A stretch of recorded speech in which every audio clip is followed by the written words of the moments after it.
tardes a todos. Vamos a estar dando comienzo a esta 15ª clase de teoría en donde vamos a estar nuevamente haciendo cálculos de la obtención del campo magnético, y esta vez lo vamos a hacer con lo que vamos a denominar como ley de Ampère.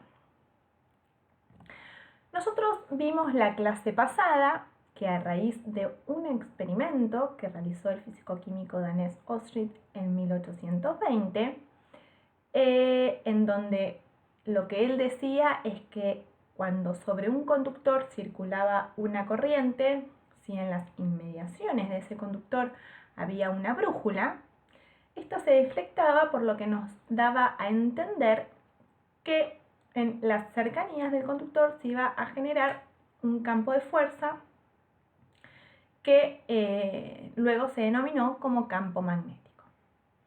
También dijimos que a raíz de este experimento se pusieron en paralelo dos grupos a trabajar, y la clase pasada vimos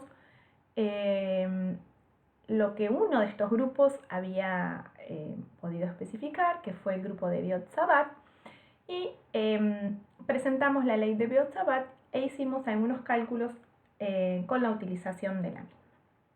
Paralelamente, también mencionamos que Ampère realizó otro tipo de experimentos, y él, en este caso, que es lo que vamos a ver en esta clase, lo que él concluyó en aquel momento es que si nosotros teníamos dos conductores en los cuales sobre los mismos estaba circulando una corriente, en este caso eran dos conductores rectilíneos, ellos también, vio que ellos podían atraerse o repelerse. Entonces, hubo un paso más de lo que hizo Oersted, porque ahora veíamos que sin tener un material magnetizado, básicamente teniendo dos conductores en donde estaba circulando corriente, entre ellos había una interacción, una fuerza que luego se terminó concluyendo que era de naturaleza magnética, y que esta fuerza podía ser atractiva o repulsiva dependiendo del sentido de circulación relativa que haya entre los conductores. ¿Qué quiero decir con esto? Nosotros ahí lo que tenemos a la derecha es esquematizado, tenemos dos cables conectados a una batería, por lo tanto, en realidad un cable solo, en los cuales en uno es como un bucle y en otro hace un firulete, pero en una parte de ellos lo que terminamos observando es que en el dibujo que está a la izquierda, el sentido de las corrientes es opuesto, o sea que circulan en sentidos contrarios. Y lo que vemos ahí, esquematizado, es que la fuerza es repulsiva porque los alambres tienden a separarse. Por el contrario, si la circulación es la misma, es en la misma dirección, la circulación relativa es en el mismo sentido, más allá de la misma dirección, vemos que la fuerza magnética es atractiva, porque vemos que hay una deflexión hacia las cercanías entre sí de los mismos. Entonces lo que vamos a hacer ahora, ustedes saber que en aquel momento donde se hicieron todos estos experimentos, no estaba quizás tan explicado matemáticamente todo el comportamiento. Hoy tenemos las herramientas de cómo calcularlo. Entonces lo que vamos a hacer es realizar el ejemplo que si tuviésemos dos conductores, en este caso, como el que tenemos aquí, sobre los cuales está circulando una corriente en el mismo sentido. Vamos a hacer uno de los dos ejemplos y les dejo a ustedes que resuelvan cómo sería la situación si las corrientes estarían circulando en sentidos opuestos.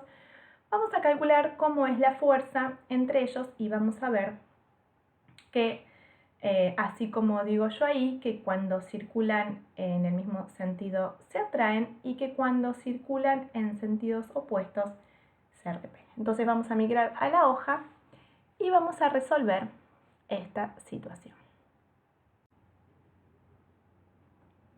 Bien, tenemos dos conductores rectilíneos, de esta forma así, a los cuales a lo largo de cada uno de ellos está circulando una corriente y dijimos que esta corriente es en el mismo sentido. Si nosotros lo quisiéramos esquematizar por sobre los conductores, veríamos que la corriente que está circulando sobre cada uno de ellos es en esta dirección. Entonces, si nosotros vamos a lo que vimos la clase pasada, por ejemplo, vamos a calcular la fuerza que siente el conductor 1, que vamos a llamar conductor 1 al que le está circulando una corriente 1, y a este lo vamos a llamar conductor 2. Supónganse que estos conductores son infinitos o muy largos como para poder usar, ¿qué cosa? Nosotros lo que habíamos visto en la clase pasada, en este caso si queremos calcular V2, vamos a tener que V2 es mu sub 0 por I2 sobre 2πa en la dirección K, ¿sí? ¿Se acuerdan que eso lo obtuvimos realizando Biot-Savart con un alambre infinito? Y esto quiere decir que si nosotros tuviésemos una distancia A entre los dos conductores, esto va a ser la distancia A, lo que veíamos es que si la corriente circulaba de izquierda a derecha, suponiendo que aquí tenemos, supónganse, el eje Y, el eje X en el plano, y saliendo estaría el eje K, saliendo de la hoja estaría el eje K, el campo magnético en el punto sobre I1 estaría siendo en la misma dirección de K. ¿Se acuerdan que lo hicimos la clase pasada? Este sería B. B2, sí, bien digo B2, sobre el conductor 1. Nosotros lo que podemos ver es que esta expresión es básicamente, si nosotros lo queremos ver, al conductor contenido en el plano XY, pero como esto tiene simetría de revolución, esto quiere decir, si yo al alambre lo giro, empiezo a hacer esto, lo empiezo a girar, este campo va a ser igual. Entonces, esta expresión la podemos generalizar y decir que B es igual a mu 0 por I2 sobre 2πr, donde r es la distancia, y vamos a ir viendo que el campo este se atenúa, n sub phi.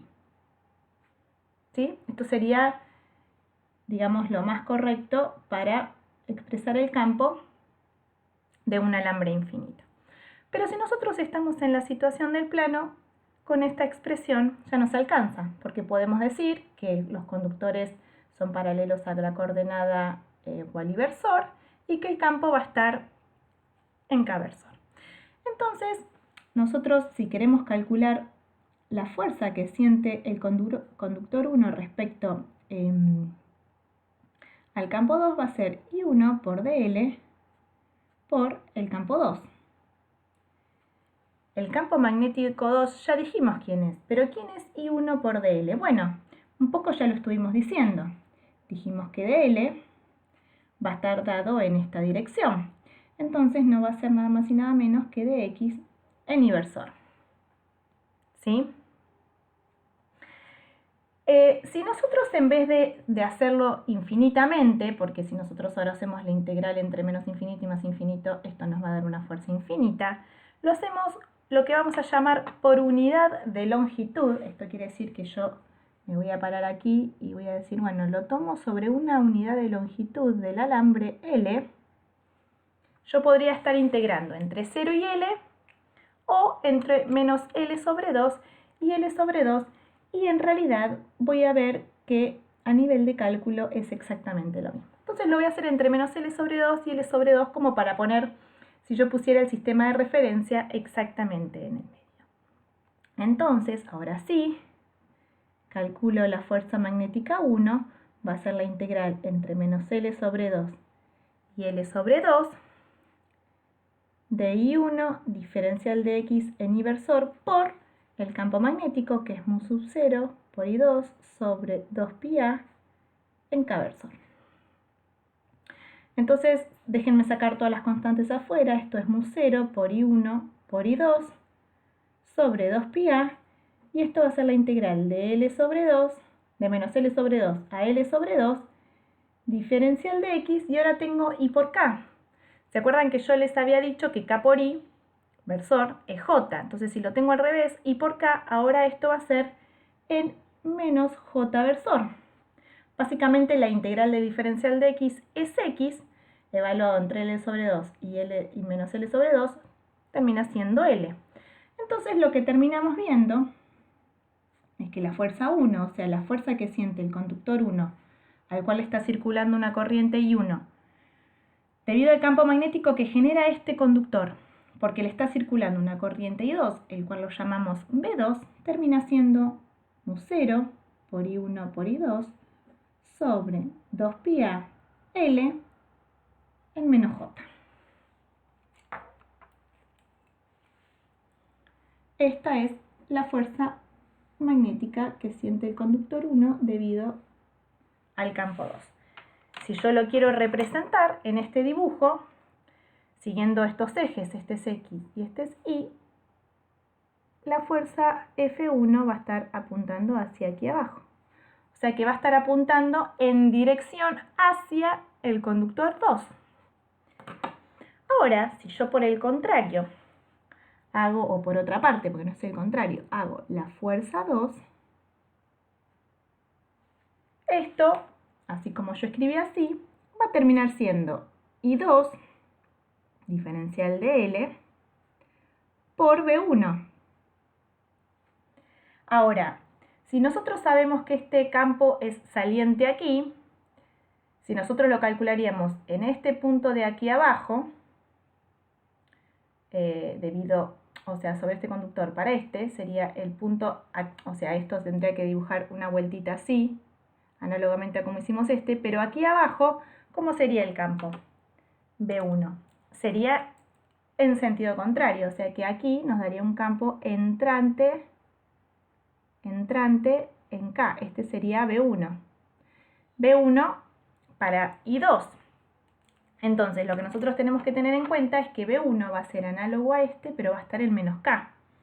O sea, de aquí yo voy a decir que I2 de L va a ser igual, va a ser I2 de X en Y, eso no cambia, pero B1 va a ser igual a mu sub 0 por I1 sobre 2πa, y en realidad va a estar entrante, en menos K. Nuevamente, los extremos de esta integración lo puedo hacer entre 0 y L, o lo puedo hacer como hice el anterior, entre menos L sobre 2 y L sobre 2, y nos va a dar exactamente lo mismo. Entonces, si yo vengo y calculo F2, en este caso, va a ser la integral entre menos L sobre 2 y L sobre 2 de I2 diferencial de X en inversor por mu sub 0 por I1 sobre 2πa en menos K. Entonces nuevamente, no, ¿por qué puse menos? No es menos.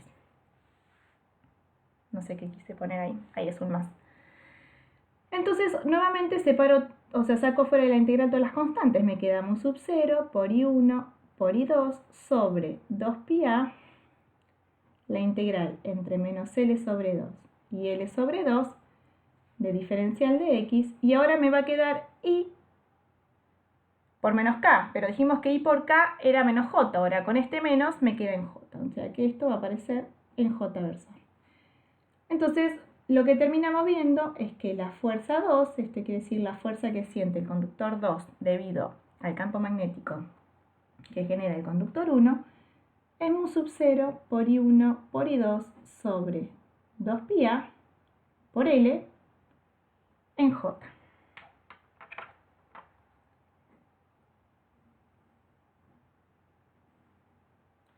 Si nosotros venimos a nuestro grafiquito que está aquí,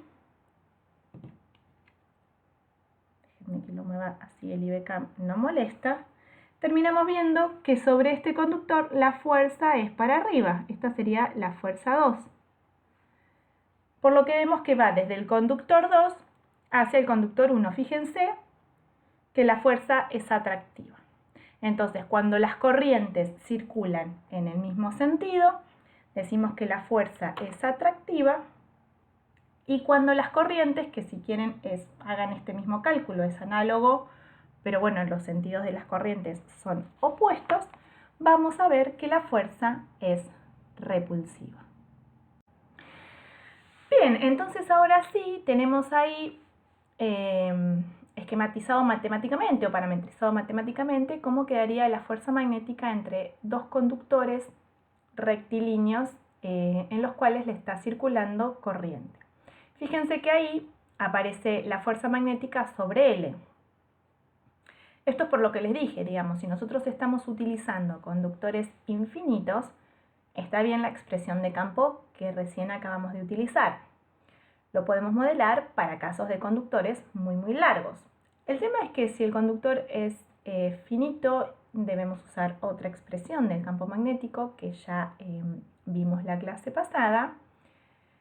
Y si no, podemos hacer esta esquematización o esta parametrización, pero nos conviene utilizar o describir la fuerza magnética por unidad de longitud, por eso ahí aparece dividido por L, debido a que si fuese muy largo, o en el caso extremo infinito, la fuerza magnética por sobre el otro conductor nos daría infinito. Entonces, por eso aparece ahí la fuerza magnética por unidad de longitud. Entonces, como paso siguiente, ahora vamos a calcular dos aplicaciones matemáticas, digamos dos funciones matemáticas bien importantes para el campo magnético. La primera va a ser el cálculo de la divergencia de B. Recuerden que nosotros lo usábamos y era como la ley de Gauss de forma diferencial, que la divergencia de E era menos ρ sobre epsilon 0. Entonces, por un lado vamos a calcular la divergencia de B. Lo que tenemos ahí en placa es la ley de Biot-Savart, pero en vez de como la vimos la clase pasada, en donde teníamos I diferencial de L por R menos R', ahora vamos a tener expresado en términos de J, que es exactamente lo mismo, con la diferencia que en vez de integrar diferencial de línea, vamos a integrar a lo largo del volumen. Recuerden que si nosotros pensamos en términos de magnitud, I sobre el área de la sección transversal en donde está fluyendo J, es igual a J. Entonces, como J es dividido, o sea, es la corriente por metro cuadrado, cuando lo escribimos en términos de J, tenemos que integrar para llevarlo a términos de corriente, y lo que hacemos es la integral de volumen, o sea, sería la integral de longitud de esa expresión matemática en términos de L y las otras dos coordenadas que nos da de la sección transversal en términos de J, que nos da la integral de volumen. Entonces, a esa expresión de campo magnético para Biot-Savart le vamos a aplicar la divergencia. Como la integral de volumen en realidad es en términos de las coordenadas primadas, porque es donde está distribuida la corriente, y la divergencia es en términos de las R donde yo quiero calcular la divergencia, o sea, en todos los puntos del espacio, puedo ingresar el operador divergencia dentro de la integral y decir que es mu0 sobre 4pi la integral y aplicar la divergencia a todo lo que tenemos adentro. Teniendo en cuenta la regla del producto, esta, que es la divergencia de un producto vectorial, como tenemos ahí, de A por B, es B por la divergencia, o sea, el rotor de A menos A por el rotor de B, es lo que nos aparece abajo en términos de J y del R menos R' sobre R menos R' módulo del cubo. Ahora, cuando nosotros aplicamos esto, vemos dos situaciones. El rotor de J va a ser 0. Va a ser 0 porque todavía estamos en condiciones de corrientes estacionarias, ¿sí? Cuando nosotros calculamos Biot-Savart, lo estamos haciendo para corrientes estacionarias. Cuando estamos hablando de corrientes estacionarias, estamos hablando de una situación en donde no cambia ni la dirección ni la magnitud. El J es siempre el mismo. Entonces, cuando le aplicamos el rotor, eso es 0. Y como el R menos el R' sobre R menos R' al módulo lo podemos calcular como la divergencia de menos 1 sobre R menos R', el rotor de la divergencia también es 0. Y eso es fácil de demostrar en coordenadas cartesianas, si se quiere, ¿no? Entonces, en el caso de corriente estacionaria, el rotor de J es 0 y la otra operación siempre va a ser 0. Entonces, lo que estamos obteniendo aquí, básicamente, si nosotros pensamos, es que la divergencia de B es igual a 0. Esto nos está diciendo una implicancia muy importante para el electromagnetismo y significa la no existencia de los monopolos magnéticos. ¿Qué quiere decir? Nosotros siempre que hablamos de campo magnético, hablamos de dos polos, hablamos del polo norte y el polo sur. Cuando decimos la no existencia, esto quiere decir que aún no se ha descubierto experimentalmente y matemáticamente, inferimos que no lo vamos a poder hacer. De hecho, se supone que aquel que experimentalmente pueda realizar una experiencia en donde obtenga un monopolo magnético es muy probable que gane el Nobel a ese punto.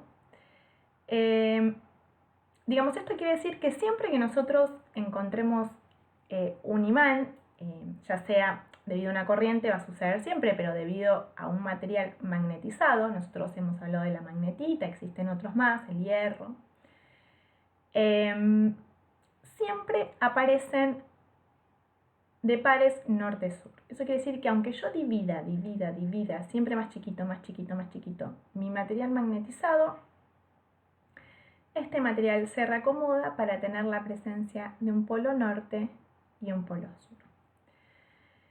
Si nosotros lo pensamos en términos de una integral que nos está queriendo decir esta divergencia de B, lo que podemos pensar es decir, bueno,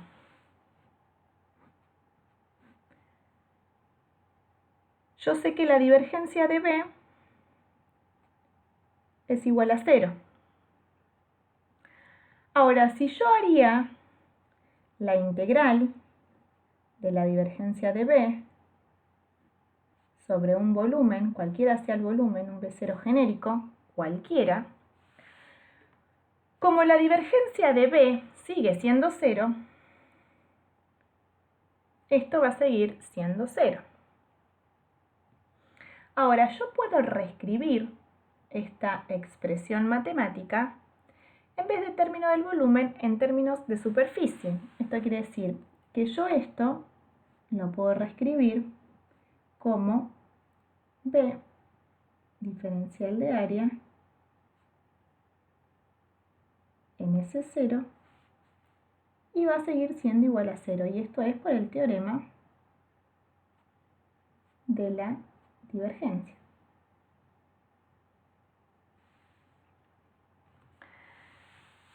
Esto sería exactamente lo mismo. Esto es siempre que sea una superficie cerrada. Si es una superficie abierta, el flujo a lo largo de esa superficie, el flujo magnético, puede ser distinto de 0.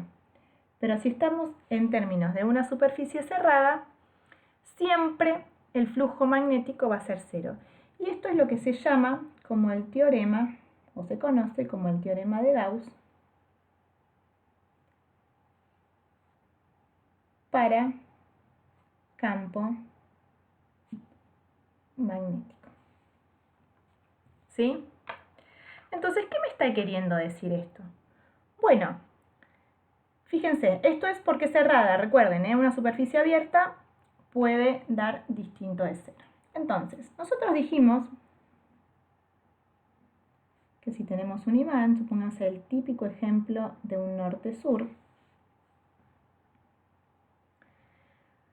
¿cómo van a ser las líneas de campo? Van a ser salientes aquí, entrantes aquí, y van a ser salientes aquí, entrantes aquí, salientes aquí más grandes, entrante, y lo mismo, si hacemos así, y lo mismo para este lado. Parece como una mariposita. Y aquí sale y aquí estarían entrando. Siempre en el polo sur, recuerden que las líneas entran, en el polo norte las líneas salen. Esto estarían siguiendo esta dirección. Esto aquí y esto aquí. ¿Sí? Las líneas están saliendo y están entrando. Entonces, si yo hago una superficie cerrada que quiero abordar todo el imán, yo sé que a lo largo de esta superficie cerrada el flujo va a ser cero, porque es lo que estoy diciendo aquí. Eso lo que me está diciendo es que la misma cantidad de líneas que están saliendo, en este caso del polo norte, son las mismas que están entrando en el polo sur.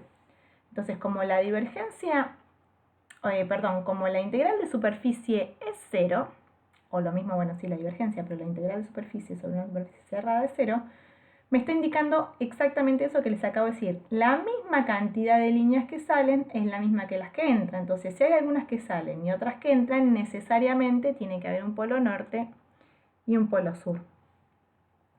Entonces, esto lo que me está diciendo, si esto fuese una superficie C0, que es la que acabamos de poner ahí, es que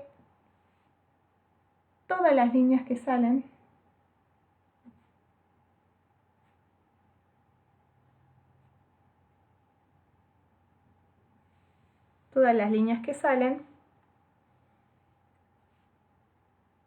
son en cantidad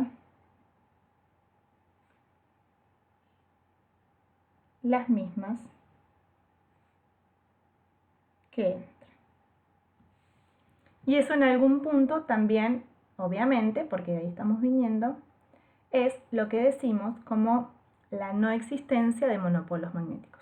Si yo esto lo divido a la mitad, esto se acomoda en un norte-sur, norte-sur. Si yo esto lo divido a la mitad, norte-sur, norte-sur, si a la mitad y así siempre, aunque lo dividamos, vamos a tener la presencia de un norte y de un sur.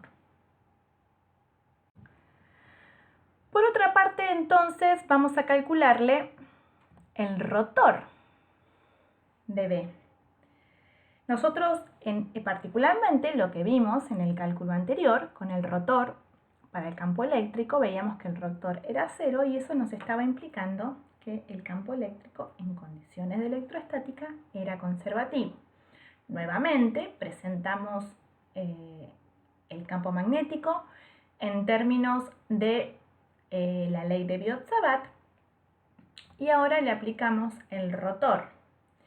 Si nuevamente tenemos en cuenta la regla del producto, en este caso para calcular el rotor de un producto vectorial, como ven, queda un poquito más complejo que la vez anterior. No nos vamos a poner a dilucidar todo este procedimiento porque es un poco engorroso, pero está resuelto en el RATES, se los puedo subir, así lo miran en detalle.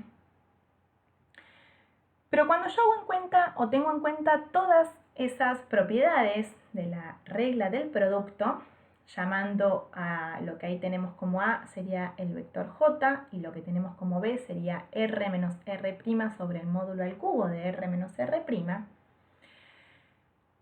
a lo que llegamos es a que el rotor de B es igual a mu0 por J, y esto es lo que se conoce como la forma diferencial de la ley de Ampère.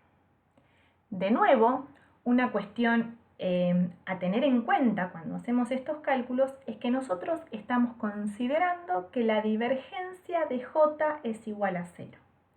Si la divergencia de J es igual a 0, significa que yo tengo el mismo J, o sea, el mismo vector densidad de corrientes en todos los puntos del espacio.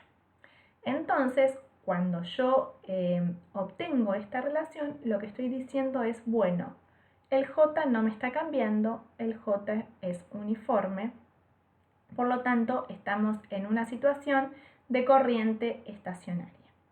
Pero la ecuación que tenemos ahí, como el rotor de B igual a mu0 por J, es lo que se conoce como la forma diferencial de la ley de Ampère. No es la que más vamos a ver en los libros, pero es una ecuación muy importante. Si nosotros ahora integramos, déjenme ir a la hoja, si nosotros ahora de nuevo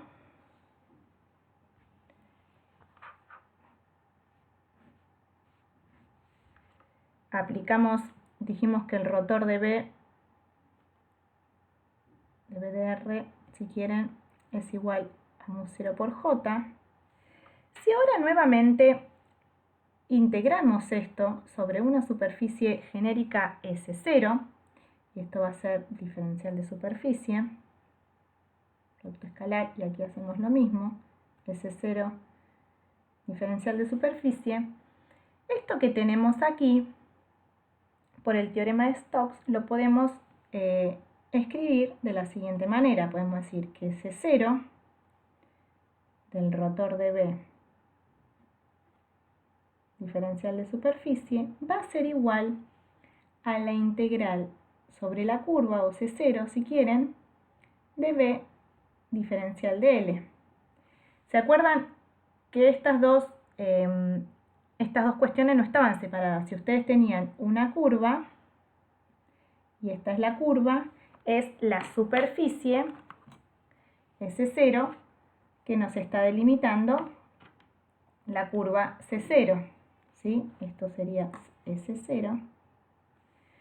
Y esto era lo que habían visto en análisis 2 como el teorema de Stokes. Entonces, utilizando el teorema de Stokes, llegamos aquí y podemos decir que la integral de la curva cerrada, esto va a ser así, quieren, de B diferencial de L, va a ser igual a la integral de C0 de mu 0 de J diferencial de S, que es igual a mu 0 por la integral de J, que es S0, diferencial de S. Y esto que ven aquí, ya habíamos visto que era, y era la corriente. Entonces, esto nos da lugar a decir que B diferencial de L es igual a mu 0 por I, que es lo que vamos a ver en todos los libros mencionado como la ley de Ampère. Entonces volvemos aquí, haciendo la integral en una superficie genérica y teniendo en cuenta el teorema de Stokes, como dice ahí, obtenemos lo que vamos a denominar con la ley de Ampère. Esta ley de Ampère es muy importante. Si bien nosotros con Biot-Savart ya podíamos calcular el campo magnético en todos los puntos del espacio, la ley de Ampère tiene algo así como una analogía a lo que era la ley de Gauss para el campo eléctrico, y la vamos a aplicar en ciertas simetrías, pero lo que vamos a ver es que sobre esas simetrías el nivel de cálculo se vuelve mucho más fácil de abordar respecto de lo que sería el cálculo sobre el mismo problema respecto de Biot-Savart. Entonces, para comenzar con la ley de Ampère, vamos a ver el ejemplo más sencillo, que análogamente cuando teníamos campo eléctrico era el campo magnético de una carga puntual. Ahora lo vamos a ver con un alambre de longitud infinita al cual le está circulando una corriente I. Entonces, si la corriente fuese hacia arriba, en Z, por ejemplo, nosotros podríamos saber cómo es el campo, la dirección del campo, no quizás la funcionalidad, pero sí la dirección, si nosotros ubicáramos, como tienen ahí representado en el dibujo de la placa, brújulas alrededor del alambre, podríamos saber cuál sería la orientación que estaría teniendo el campo magnético. Entonces, Lo que sí no sabríamos sería la funcionalidad. Entonces déjenme migrar a la hoja. Y digamos, si nosotros tuviésemos un alambre I, al cual le está circulando cierta corriente sobre él, esta sería la dirección Z si quieren, nosotros en principio podríamos saber que el campo tiene esta pinta, ¿no? Que tiene simetría de revolución. Esto quiere decir, si yo, como dijimos hoy, giro el alambre, el campo va a ser el mismo. Y en principio, yo sabría que a un determinado radio R, yo podría inferir, como vimos hoy, que el campo es tangencial a esta curva. Pero en principio no podría saber la funcionalidad. Entonces lo que yo sí sé es que yo voy a tener un B, que va a ser un B de R en principio, en E sub phi. Que la dirección del campo va a estar haciendo esto, va a estar girando, así, ¿no? Va a ir en E sub phi. Pero no voy a saber cómo es esta funcionalidad B sub R. Entonces, si yo aplico Ampere en este caso, yo sé que es mu 0 por la integral de J diferencial de S. Entonces, yo aquí, como en este ejemplo, como en todos los que vengan, yo tengo que elegir mi loop amperiano, se llama, o sea, la integral de línea que yo voy a elegir va a ser en conveniencia. Entonces, si yo sé que este problema tiene simetría de revolución a lo largo de Z y que el campo va a ir en esta dirección, a mí lo que me conviene utilizar, ¿qué sería? Sería un diferencial de línea que se vaya pegando aquí. Entonces, el diferencial de línea que yo voy a tomar va a ser R, un R genérico, diferencial de phi en E sub phi. Fíjense que básicamente es muy similar a lo que hacíamos con Gauss. Estoy tomando un loop amperiano, o una espira amperiana se llama, estoy tomando esta integral de línea, tal que yo sé que está yendo en la misma dirección que el campo, tal que este producto vectorial se satisface y van en la misma dirección. Lo que no sé es la funcionalidad. Por otra parte, acá me faltó decir que este es C0 y que este es S0, habíamos dicho, ¿no? Por otra parte, este diferencial de superficie es tal que es un diferencial de superficie escalar por una normal. Entonces, dijimos que este diferencial de superficie está relacionado con esta curva. Si nosotros estamos integrando a lo largo de esta curva, esto que está aquí es nuestro C0. Y la superficie que nos está delimitando este C0 es esta que tenemos aquí.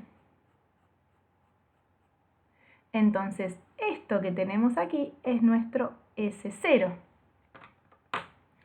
Entonces, cuando nosotros queremos ver el J,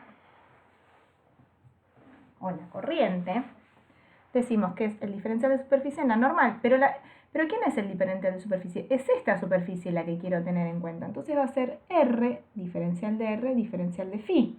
¿Y quién es la normal? Bueno, la normal va a estar dada por el sentido de circulación de esta curva. Si esta curva gira en sentido antihorario, por regla de mano derecha, o sea, teniendo en cuenta que la mano derecha, si lo hacen con la izquierda, les va a dar al revés, yo me fijo el sentido de giro y esta es la dirección. O sea que la normal va a estar en K. Es la superficie que me está delimitando la curva.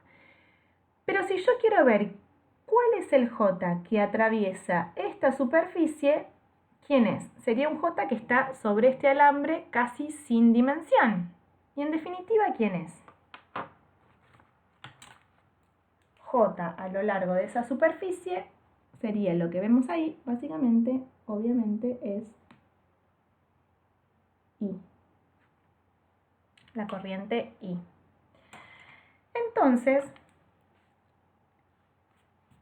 esto, como E sub phi y E sub phi están en el mismo sentido, sin saber quién es el campo, yo puedo sacarlo de la integral y saber y decir de la misma manera que lo hacía antes con Gauss, decir, bueno, yo sé que si bien probablemente a medida que yo me alejo del cable, la intensidad de campo se va a ir atenuando, yo puedo decir que a lo largo de esta curva la intensidad del campo es la misma. Entonces, de nuevo, lo puedo sacar de la integral y aquí me va a quedar la integral de línea ya sin versor igual a mu sub 0 por i. Y esta integral de línea, ¿quién es? Es la integral, cuando yo haga la integral a lo largo de todo esto, es la integral del perímetro, o sea, 2πr. O sea que esto termina siendo el módulo de B por 2πr igual a mu sub 0 por i. Entonces, cuando yo quiero ver el campo, va a terminar siendo mu sub 0 por i sobre 2πr, y ahora sí sé en qué sentido va y le pongo en E sub phi. Entonces, fíjense qué breve se nos vuelve el cálculo para un alambre infinito, cuando en Biot-Savart, la clase pasada, nos demandó mucho más álgebra de lo que estamos resolviendo aquí. Ahora bien, Ampère tiene una ventaja. El nivel de álgebra se reduce muchísimo, se vuelve muy fácil de calcular, pero solo lo podemos aplicar para un conductor infinito. Si nosotros quisiéramos hacer lo mismo en un conductor finito, estaríamos obteniendo una expresión errónea de lo que es el campo. Ahí tenemos que volver a Biot-Savart. Si nosotros queremos hacer el cálculo de un alambre finito, no podemos escaparnos del cálculo de Biot-Savart. Entonces aquí lo que tenemos es un poco el álgebra de lo que acabamos de resolver y llegamos a la expresión de que el campo para un alambre infinito es mu sub 0 por i sobre 2πr, que era lo que habíamos visto en la clase pasada cuando hacíamos particularmente el caso del alambre infinito. Como segundo ejemplo, vamos a hacer el conductor rectilíneo. ¿Cuál es la diferencia entre el problema anterior y este? Bueno, básicamente en el problema anterior lo que estábamos diciendo es que el alambre de corriente era tan finito que era un hilo, era unidimensional, y ahora estaríamos teniendo una corriente, un flujo de corriente que está atravesando una sección transversal. Entonces, volvemos a la hoja, este sería el ejemplo 1.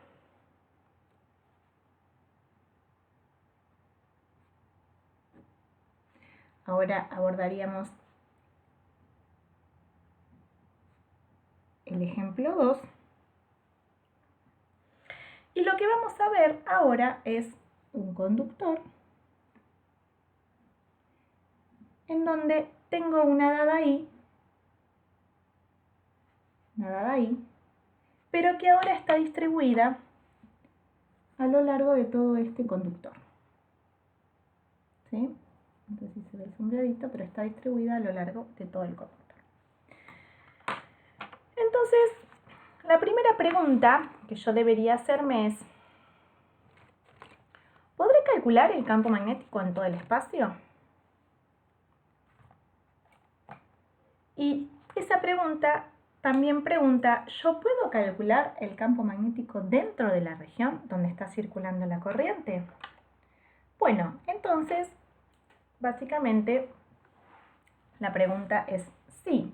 Lo que vamos a hacer es, si esto tuviese un radio R, que no lo mencioné, lo que vamos a hacer es hacer una espira amperiana aquí adentro con un radio menor y vamos a hacer luego una espira amperiana por aquí afuera con un R también por fuera del conductor. Y lo que vamos a hacer es, de la misma manera que veíamos en Gauss,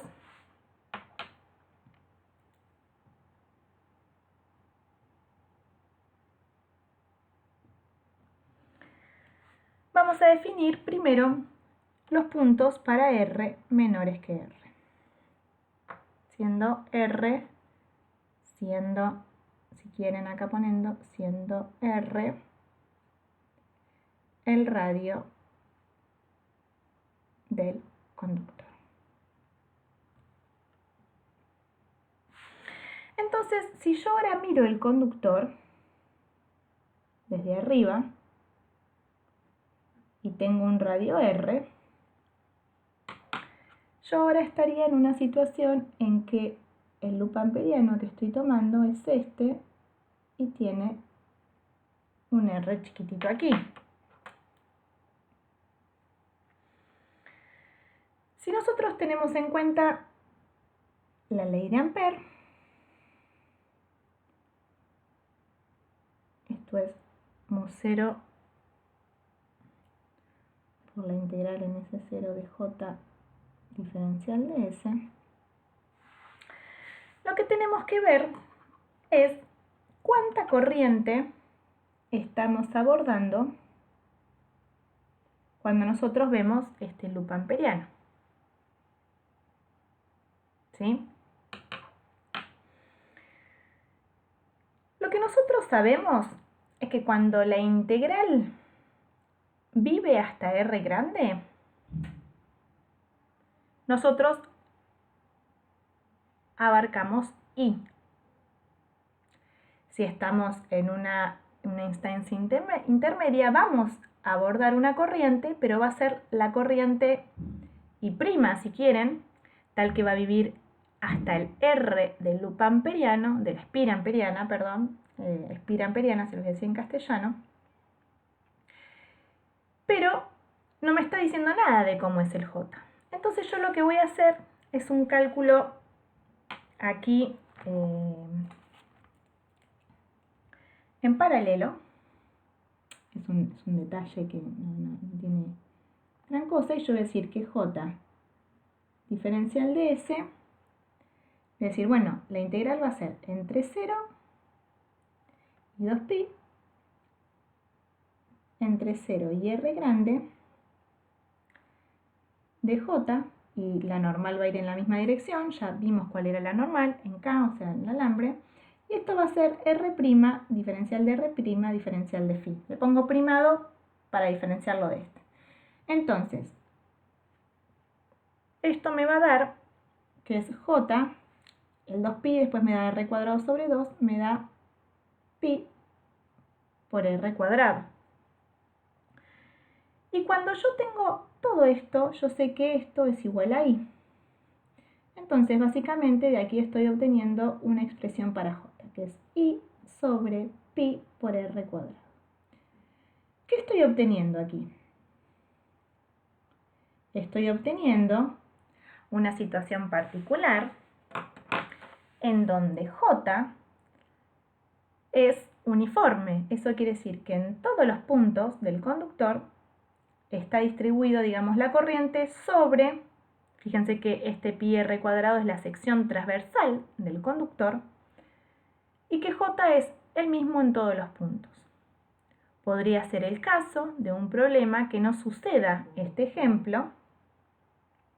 Entonces, sí deberíamos integrar y deberíamos ver quién es la corriente según el J que se nos está dando. En este caso, nosotros sabemos que hay un I uniformemente distribuido. Si no nos dijera que es uniforme, no podríamos hacer esto. Entonces vemos que el J termina siendo I sobre la sección transversal del conductor. Dicho esto ya vimos cómo es. Básicamente nos va a terminar quedando que es el módulo de B, esto esto es módulo, por 2πr. Y ahora que ya sabemos quién es J, vamos a decir mu sub 0 por la integral entre 0 y 2pi entre 0 y r ahora, porque es la corriente que yo quiero ver que vive en esta espira amperiana, y reemplazo a J en términos de I sobre pi r cuadrado r' diferencial de r' diferencial de phi. Pero ya sabiendo quién es J. De aquí nos va a quedar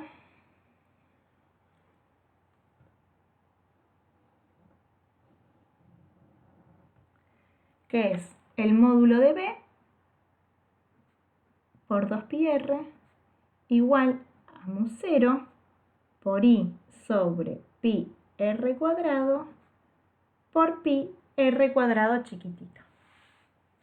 No se confíen porque aquí fíjense que nos da a entender esta expresión que obtenemos aquí, que la corriente básicamente es la relación entre las áreas. Esto sucede si solo si el J es uniforme. Si no lo es, no sucede esto. Entonces no se confíen con este tipo de cálculos. Lo mismo sucedía cuando teníamos una distribución de carga, un ρ que era constante. Cuando queríamos ver la carga en todo el volumen, básicamente era ρ por el volumen. Ahora, si había un ρ de R, había que sí o sí hacer la integral. Entonces yo en este caso les hice la integral, pero podría obviarla en este caso particular, pero es porque es solo este caso particular. Entonces, de aquí nos aparece que este pi se va con este pi, que este r se va con este r cuadrado, y fíjense, yo lo que estoy diciendo aquí es que por más de que yo esté agarrando una región menor de corriente, en algún punto estoy diciendo que el campo sigue siendo tangencial, está yendo en el E sub phi. ¿Por qué lo dije aquí? B, a lo largo de esta curva, sigue saliendo constante. Entonces, por más de que yo esté agarrando una proporción menor de corriente, yo sé que el campo tiene que ir en esta dirección. Entonces, de aquí sale que el campo magnético es igual a mu 0 por I sobre 2 pi r cuadrado por r en E sub phi. Entonces, observemos que el campo magnético adentro del conductor crece en intensidad linealmente a medida que yo cada vez voy viendo más y más y más y más y más y más y más y más corriente. ¿Sí? Ahora, ¿qué sucede si yo pongo para R mayores o igual al R grande? O sea, estoy ahora con esta espira amperiana. Esta espira amperiana, cuando yo quiera fijarme el J diferencial de S, el J, o sea la corriente o el vector de densidad de corriente, vive entre 0 y R. Entonces, por más de que yo vaya agarrando R mayores a la R mayúscula, en donde vive la corriente, cuando yo mire de este otro lado de la integral, siempre voy a estar agarrando esa corriente. Entonces esto va a terminar siendo esto, por lo que si el J es esto y lo vuelvo a integrar, me termina dando la corriente total I. Por lo que, si yo estoy en ese caso, fíjense, si yo tengo ahora el R,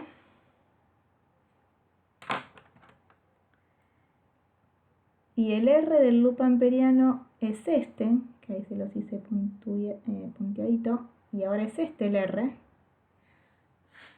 Cuando yo quiera ver cuál es la corriente que estoy abordando, es esta. Por más de que yo integro hasta R, desde R mayúscula hasta R no hay nada. Yo estoy abordando la corriente que vive aquí. De la misma manera que antes era la que vive aquí. Ahora, aunque haga la integral hasta aquí, la corriente vive hasta aquí, estoy viendo esa corriente. Entonces, cuando de nuevo aplico ampere,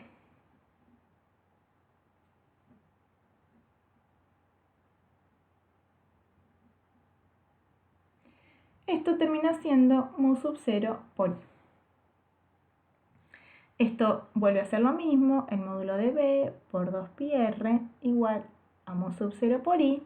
Entonces obtenemos que b es igual a mu sub 0 por i sobre 2πr en el sufí. Fíjense que lo que estamos viendo aquí es que si bien yo sé que dentro del alambre hay una distribución de corriente y no es lineal como era en el ejemplo anterior, visto desde lejos, yo lo que veo es un alambre que no tiene volumen, sino como si estuviese sin dimensión, como en el ejemplo anterior, al cual le está circulando una corriente I. Es básicamente el caso análogo, y otra vez van a decir ustedes, volvemos, a que cuando nosotros teníamos una distribución de carga, un ρ, sobre una esfera, y yo la miraba por muy lejos, muy lejos, muy lejos, muy lejos, si bien esa distribución por sobre todo el volumen de la esfera existía, visto desde lejos, la funcionalidad era como la de una partícula puntual. Aquí sucede lo mismo. Entonces, lo único que nos queda por decir es que si nosotros quisiéramos graficar ahora B, o sea, el módulo de B, en términos de R, nosotros tendríamos que hacer una salvedad hasta el punto del radio del conductor, donde vive, y lo que vamos a ver es que para las zonas interiores el campo crece linealmente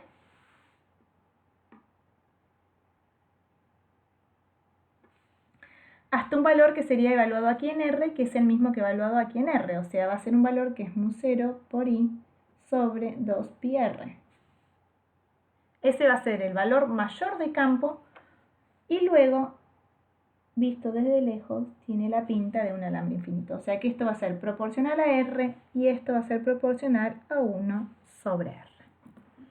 Entonces, si migramos al PowerPoint, básicamente es los que le pongo aquí, se los dejo representados, obsérvenlo un poco, y sería cómo es el campo de un conductor rectilíneo, ahora no un alambre, sino un conductor que tiene volumen. Y por último, como ejemplo vamos a ver el solenoide. El solenoide lo vimos la clase pasada, calculamos cómo era el campo adentro del solenoide, si este era finito con Biot-Savart, y lo que tenemos ahí esquematizado serían las líneas del campo, de cómo sería el campo magnético, si este solenoide fuese finito.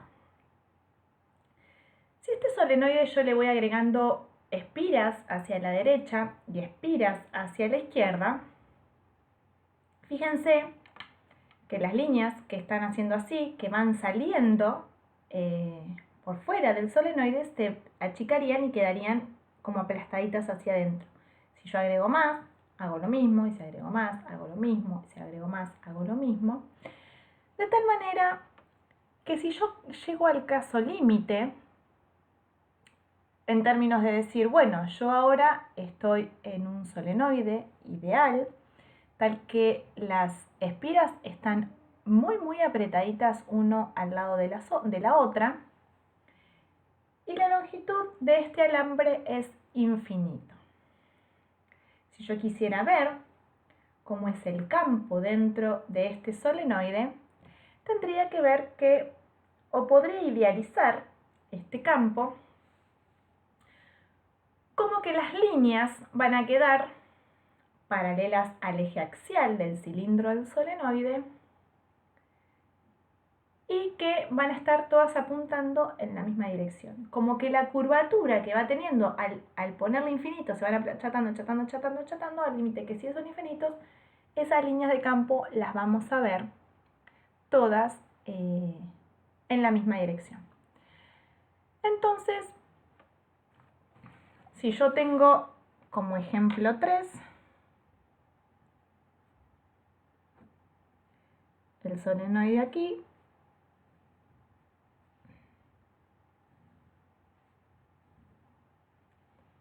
aquí tenemos el eje tal que es el eje Z, el eje medio.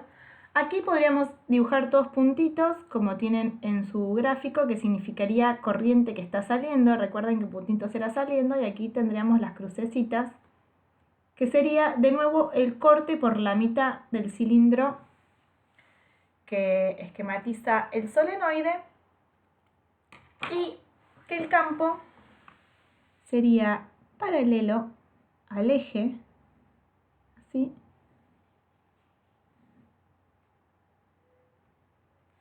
y que estaría siendo un B, tal que no sabemos cómo es, pero sabemos que apunta en la dirección K.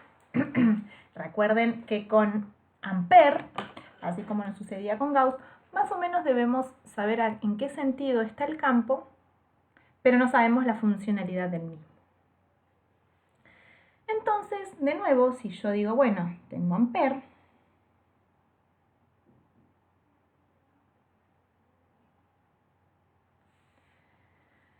que vamos a llamar por la I encerrada, tengo que elegir mi espira amperiana. Pero es una situación porque la longitud de este solenoide es infinita. Entonces, ¿qué espira me va a convenir elegir? Me va a convenir una espira tal que sea en este sentido. Va a tener una dada, si quieren, longitud L. Y voy a recorrer la espira así, en esta dirección, en la misma dirección del campo, aquí para abajo, aquí hacia la izquierda y aquí hacia arriba. Recuerden que Ampère tenemos que hacer una espira cerrada. Por lo que, en este caso, esta expresión del campo, vamos a poner un poquito más de luz,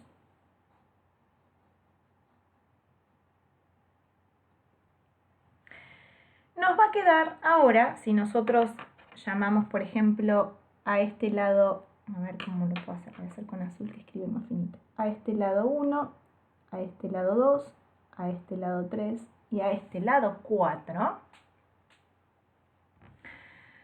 Nosotros vamos a hacer esta integral a lo largo de la curva cerrada. Decimos, bueno, ahora vamos a tener un B diferencial de L1, entiéndase por este diferencial que está aquí, más una integral B diferencial de L2, entiéndase esta porción de la espira amperiana, más una integral de B diferencial de L3, entiéndase por la que llamamos 3, más una integral de B diferencial de L4, y todo esto es igual a mu 0 por I encerrado. Entonces, ¿cómo es el campo de este solenoide? Si nosotros vamos de nuevo al power, vemos que en el caso finito había líneas de campo fuera. Pero eso era porque las líneas se curvaban y volvían a entrar.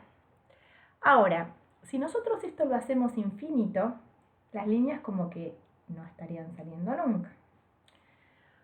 Por lo que en el caso del solenoide infinito e ideal,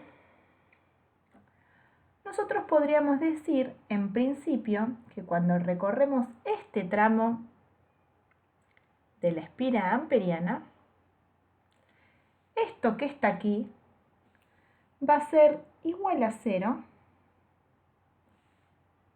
porque B afuera es igual a 0. Si quieren, pongo el módulo, no importa cómo, es igual a 0. Luego, cuando hacemos el tramo 2, si yo a esta dirección le pongo Z, y yo aquí pondría, por ejemplo, los sistemas así de coordenadas, este es Z, este es X y este es Y, por lo que yo estaría haciendo 2 en términos de inversor. Si el campo va a lo largo de Z, esto sería un B que desconozco en términos Z, y esto va, dijimos, en inversor, esta integral va a ser 0 porque en realidad este producto escalar se termina siendo 0. O sea, este producto escalar, o sea, B, es perpendicular a DL, por lo tanto esto se termina convirtiendo en 0. Si nosotros vemos el tramo 4, pasa lo mismo. La diferencia es que DL sería dx en menos inversor. Pero de nuevo, si tenemos en cuenta esta integral, B es perpendicular a DL4, este sería DL3, por lo que esta integral es igual a 0. Por lo que si hacemos todo este cálculo, terminamos viendo que nos sobrevive solamente B, diferencial de L3, igual a mu 0 por I encerrado. Por I encerrado por el loop amperiano. Entonces, si nosotros vemos que este solenoide tiene una gran cantidad de espiras o de corrientes. Sí, ustedes piensen que todos los puntitos que yo dibujé aquí y todas las crucecitas que yo dibujé aquí significan espiras que estoy viendo cortadas a la mitad. Entonces, si yo por mi espira amperiana de longitud L abarco n vueltas,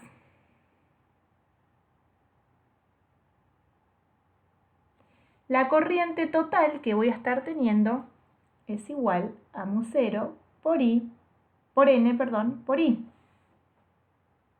Porque estoy teniendo n vueltas, entonces estoy viendo n veces la I, o sea que es n por I.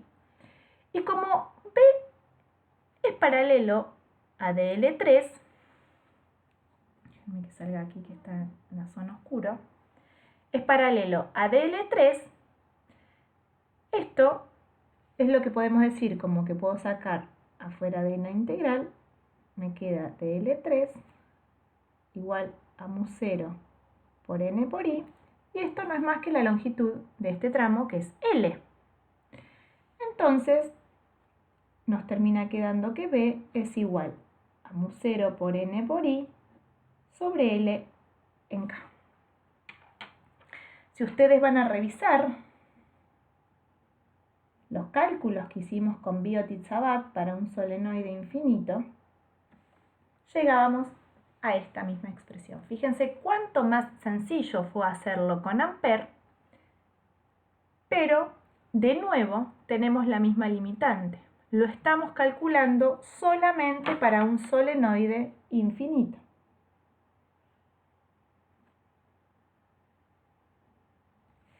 Si queremos hacer el cálculo para un solenoide finito, debemos volver a aplicar Biot y Sabat.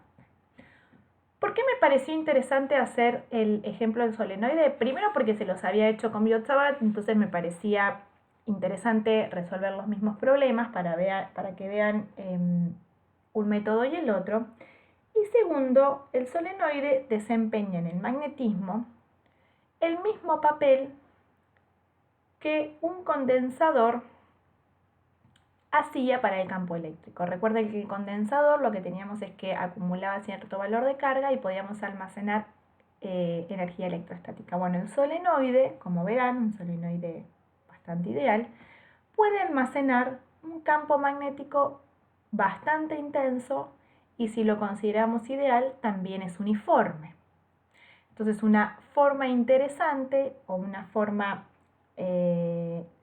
importante de poder almacenar campo magnético es con la utilización del solenoide. Entonces, aquí tenemos lo que acabamos de ver, que B para afuera del solenoide es 0 y que para el interior es lo que acabamos de obtener. Y les voy a dejar para que hagan el ejemplo del toroide. El toroide es como si fuese un solenoide que yo lo uno por sus extremos y tiene forma de donuts. También es una simetría muy utilizada. Si hacen las cuentas se van a dar cuenta que el campo ahí adentro tiene una forma funcional muy interesante, entonces es bastante utilizado el toroide. Y bueno, dicho todo esto, vamos a estar dando cierre a la clase de la ley de Ampère y nos vamos a encontrar por este mismo medio para desarrollar la clase que